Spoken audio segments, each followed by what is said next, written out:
Hi everybody, this is Dr.J.Prabhu Ram, நுரையீரல் மருத்துவர், Kananga Ramalingam நுரையீரல் மறுவாழ்வு மையம் மற்றும் குரட்டை பரிசோதனை மையத்தோட நிறுவனர்.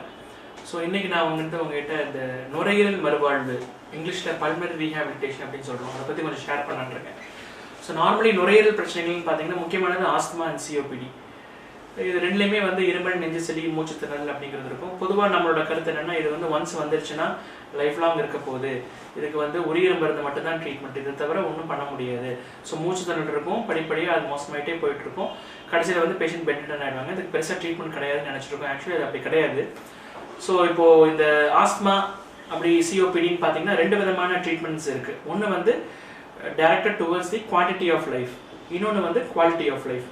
இப்போ குவான்டிட்டி ஆஃப் லைஃப்ங்கிறது நம்ம எவ்வளோ நாள் வாழ்கிறோம் அப்படிங்கிறத பொறுத்து. அதுக்கு நம்ம எல்லாருக்கும் தெரிஞ்ச மாதிரி இந்த உயிர் மருந்துகள், இன்ஹேலர்ஸ், நெபுலைசர் அதெல்லாம் நம்ம வாழ்நாள கண்டிப்பாக நீட்டிக்கும். ஆனால் குவாலிட்டி ஆஃப் லைஃப் எப்படி இம்ப்ரூவ் பண்ண போகிறீங்க, அதுக்கு தான் முக்கியமானது நுரையீரல் மறுவாழ்வு அல்லது பல்மனரி ரீஹாபிலிட்டேஷன்.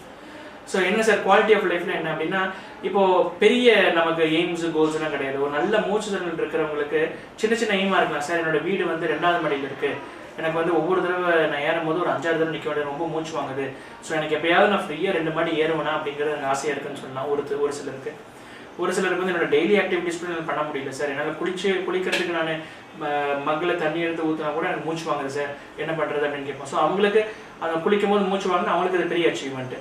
ஒரு சிலருக்கு வயசானவங்களுக்கு 70 வயசு சார், என் பேர குழந்தையை தூக்கி விளையாட முடியல, தூக்குனா எனக்கு மூச்சு வாங்குது. ஸோ ஒவ்வொருத்தருக்கும் ஒரு சின்ன சின்ன கோல்ஸ் இருக்காங்க. ஸோ இதெல்லாம் நம்ம எப்படி அச்சீவ் பண்ண போகிறோம், எந்த மெடிசன்னாலையும் இந்த கோல் அச்சீவ் பண்ண முடியாது. அதுக்கு தான் நம்ம ரீஹாபிலிட்டேஷன். அப்படி என்ன பண்ண போகிறோம், நம்ம ரீஹாபிலிட்டேஷன் பெருசாக என்ன பண்ணுறீங்க அப்படின்னு கேட்டிங்கன்னா, பொதுவாக இந்த மூச்சு திணறல் இருக்கிறவங்களுக்குலாம் இப்போ நார்மலாக நம்ம மூச்சு விடும் போது நம்ம சாப்பிட்ற சாப்பாடுலேருந்து ஒரு 5% தான் நமக்கு மூச்சு விடுற செலவு பண்ணுறோம்.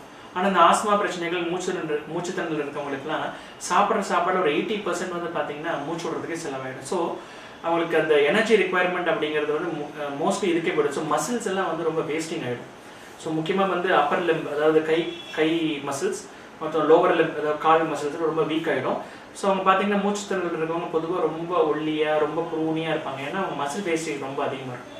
ஸோ மசில் வேஸ்டேஜ் ரொம்ப இருக்கிறதுனால அவங்களால நடக்கவோ அல்லது அவங்க கையை வச்சு வேலை செய்யவோ முடியாது, செஞ்சால் அவங்களுக்கு ரொம்ப மூச்சு திணறல் இருக்கும். ஸோ ரீஹாபிலிட்டேஷனில் மெயினாக நம்ம என்ன பண்ணுறோம்னா, நம்ம அந்த மசில்ஸோட ஸ்ட்ரென்த்தை டெவலப் பண்ணுறோம். சார் எக்ஸசைஸுங்கிறது ரொம்ப கஷ்டமான எக்ஸசைஸ், ஜிம்முக்கு பண்ணுற மாதிரி அப்படிலாம் கிடையாது.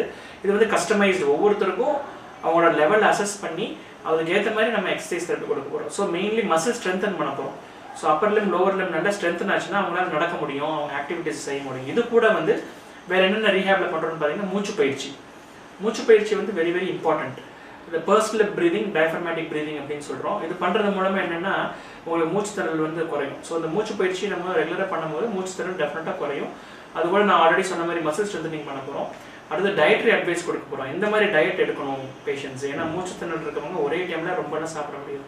ஸோ அவங்களால கேப் விட்டு சாப்பிடணும், ப்ரோட்டீன் ரிச் ஃபுட் சாப்பிடணும். அதெல்லாம் நல்லா டீட்டெயில்டாக சொல்லுவோம். 4வது ஸ்மோக்கிங் செசேஷன் ப்ரோக்ராம். ஸ்மோக்கிங் பண்ணிட்டு இருந்தாங்கன்னா எப்படி ஸ்டாப் பண்ணணும், அதை எப்படி மோட்டிவேட் பண்ணுறது, என்ன ட்ரீட்மெண்ட் அப்படிங்கிறத சொல்லுவோம். 5வது psychological counselling, very very important. இப்போது பொதுவாக அந்த மூச்சு திணறல் இருக்கிறவங்களாம் கொஞ்சம் டிப்ரெஸ்டு ஸ்டேட் ஆஃப் மைண்டில் இருப்பாங்க. ஏன்னா நம்மளால் ஒன்றுமே முடியலையே, லைஃப் வேஸ்ட்டு, எதுக்கு நம்ம இருக்கோம் அப்படிங்கிற ஒரு டிப்ரெஷனில் இருப்பாங்க. ஸோ அவங்களுக்கு அது வெளியே வரதுக்கு சைக்கலாஜிக்கல் கவுன்சிலிங் கொடுக்குறோம். ஸோ இந்த ரீஹாபிலிட்டேஷன் ப்ரோக்ராம் பார்த்தீங்கன்னா 2 months ப்ரோக்ராம் இது. ஸோ வாரத்துக்கு 3 நாட்கள் நீங்கள் நம்ம சென்டருக்கு வரணும். ஸோ ஒவ்வொரு தடவையும் பார்த்தீங்கன்னா ஒரு 1 to 1.5 hours செஷன் இருக்கும் உங்களுக்கு. நான் இப்போ சொன்ன எல்லாத்தையுமே 1.5 hours பண்ணுவோம். ரிப்பீட்டடாக 2 months பண்ணுவோம். ஒன்ஸ் 2 months நீங்கள் வந்துட்டீங்க, இதை ஒழுங்காக பண்ணிட்டீங்க அப்படின்னா இதுவே ஒரு ஹேபிட்டாக உங்களுக்கு செட் ஆகிடும். நீங்கள் அப்புறம் வீட்டில் போய் லைஃப் லாங் அதை ஃபாலோ பண்ணணும். சரி, இது எப்படி நம்ம அசஸ் பண்ண போகிறோம், சரி இது பண்ணுறீங்க, ரீஹாப் பண்ணுறீங்க, எப்படி நான் நல்லானதுங்கிறது எப்படி எனக்கு தெரியும் அப்படின்னு கேட்டிங்கன்னா, அதுக்கும் ஒரு டெஸ்ட் இருக்குது. 6 minute வாக் டெஸ்ட் அப்படின்னு ஒன்று இருக்குது. அதாவது 6 நிமிடத்தில் உங்களால் எவ்வளோ தூரம் நடக்க முடியும் அப்படிங்கிறத நாங்கள் கணக்கு பண்ணுவோம். அது எப்படின்னா ரீஹாப் ஆரம்பிக்கிறதுக்கு முன்னாடி ஒரு 2 months நீங்கள் ரீஹாப் பண்ண முடிச்ச பிறகு திருப்பி அந்த 6 minute வாக் டெஸ்ட் பண்ணுவோம். ஸோ இப்போ மோஸ்ட்லி இப்போ ஆல்மோஸ்ட் இந்த ஒரு 1 yearலேயே ஒரு 60 பேஷண்ட்ஸ் கிட்ட வந்திருக்காங்க எங்கள் ரீஹாப் சென்டரில். எல்லாருக்கும் பார்த்தீங்கன்னா ஒரு 50 to 60% இந்த 6 minute வாக் டிஸ்டன்ஸ் அதிகமாக இருக்குது. ஸோ அவங்க குவாலிட்டி ஆஃப் லைஃப் இம்ப்ரூவ் ஆகுது. ஸோ இது மட்டும் ட்ரீட்மெண்ட் கிடையாது, நீங்கள் இன்ஹேலர் தெரப்பி மற்றதெல்லாம் பண்ணணும். அது கூட சேர்ந்து நீங்கள் ரீஹாப் பண்ணும்போது சிஓபிடி அப்படிங்கிற ஒரு பிரச்சனை, அதாவது மூச்சு திணறலுங்கிற பிரச்சனையும் உங்களுக்கு கண்டிப்பாக குறைஞ்சு நீங்கள் ஒரு நார்மல் மனிதன் மாதிரி உங்களோட ஆக்டிவிட்டீஸை செய்ய முடியும். ஸோ கண்டிப்பாக இந்த மூச்சு திணறல் இருக்கிறவங்க, ஆஸ்துமா இருக்கிறவங்களாம் கண்டிப்பாக நீங்கள் ரீஹாபிலிட்டேஷன் பண்ணி அதோட பெனிஃபிட்ஸை நீங்கள் என்ஜாய் பண்ணணும். தேங்க்யூ.